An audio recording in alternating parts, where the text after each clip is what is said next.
Alright, Engineering 305, quiz, week number 6. I thought I would work through the solution with you.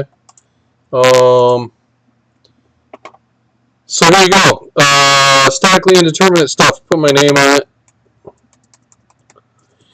A block that weighs 400 pounds is supported by an aluminum cable. That's got a Young's modulus of 10,000 KSI or 10 MSI. And alpha equal to 12.5 e to the negative 6 micro per degree Fahrenheit. The cross-sectional area of the wire is 0.15 inches squared. That should be a superscript too, but we'll see. If temperature increases by 50 degrees, what is the stress in the wire? All right, so I'm looking for the stress in the wire. Is this statically indeterminate? Well, yeah, probably is going to be. I got a gap. I got some funny stuff going on. I'm looking for the stress, which is equal to the force over the area. Do I know anything else about the force? Well, if I draw a free body diagram for the block, it's got the cable acting up. That I'm going to call that T. And then I've also got the ground pushing up on it potentially. And I'm just going to call that, well, I can't call that F. Let's change that. Force is equal to T over A, because that's the tension in the cable. And then I've got the weight acting down, so that's all good there. Now, force, so I'm not looking for the stress and anything else. That's my one equation. Alright, but that is not enough to solve because I've got at least two unknowns. I don't know what F is. I've got another.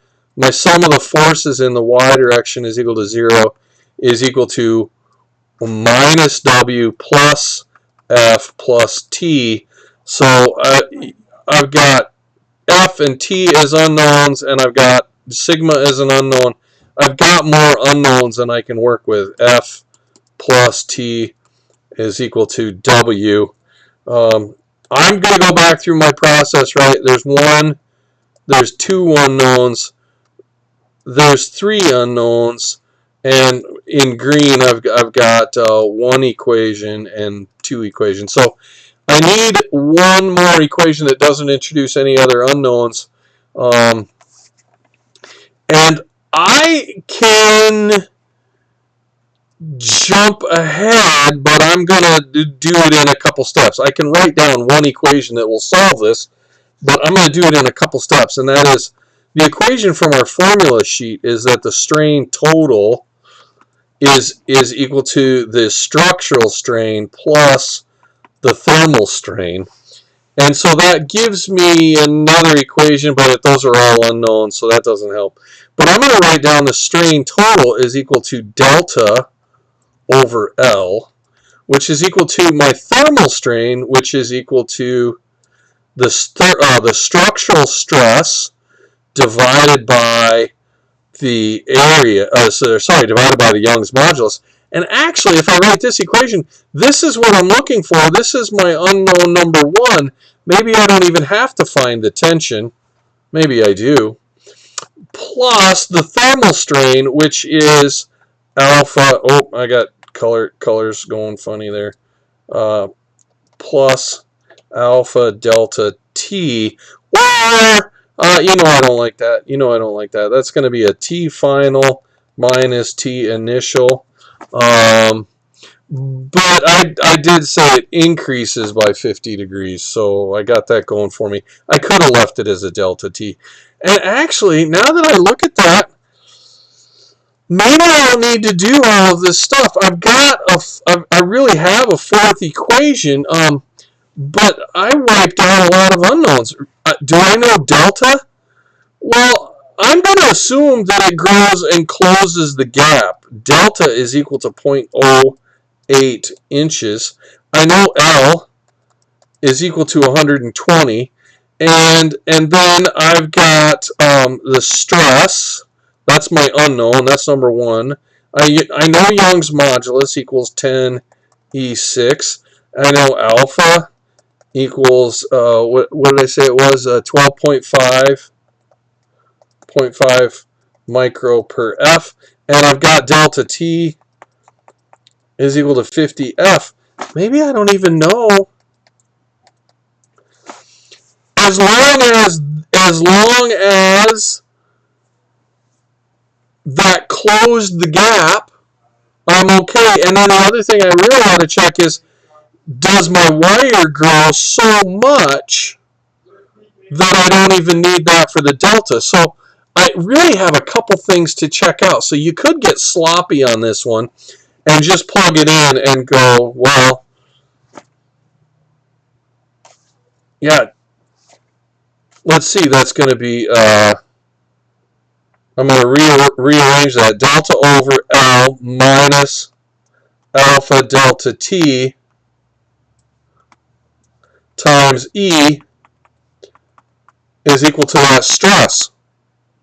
So let's just solve that.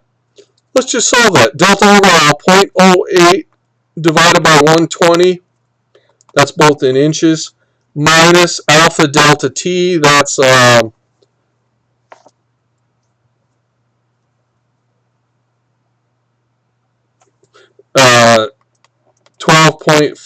times 50, and that's going to be micro, and then the Fahrenheit's cancel, so that's good. And then I'm going to multiply that by E, which is 10 MSI equals sigma. So let's see, I got to pause while I punch that into a calculator. So I got that, and oh, sorry, now I forgot my number. I got 406. I have two different answers, so I got to double check.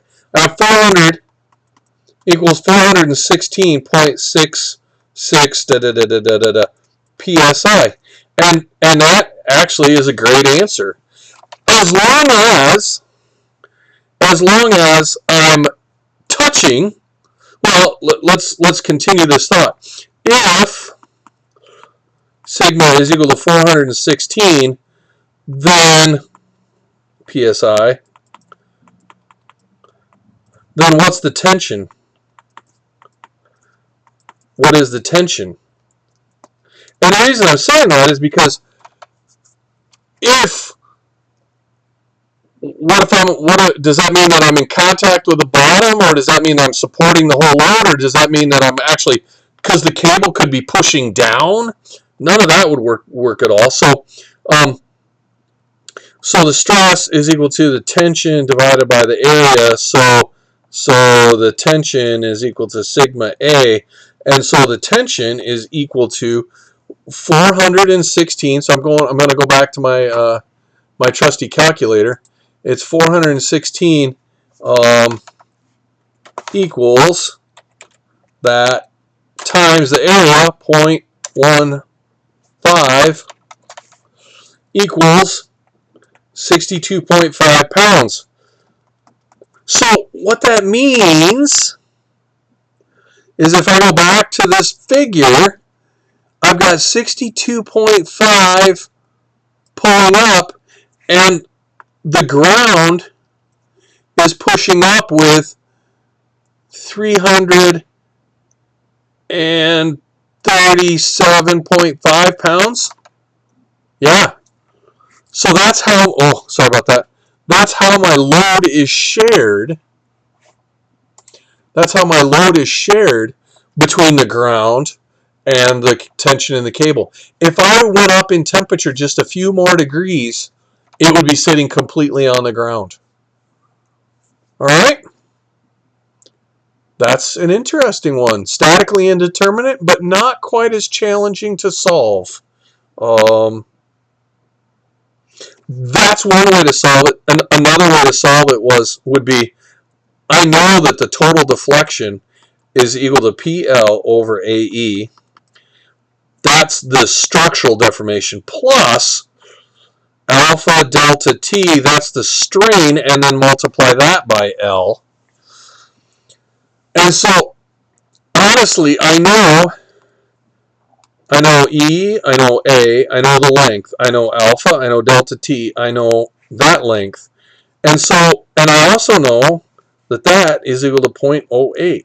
So the only variable left The only variable left is P, and I could make a plot and figure out where it crosses. So that's an option too. That's another way to look at that problem. I hope you're doing well. I'm sure there's more to come. Take care.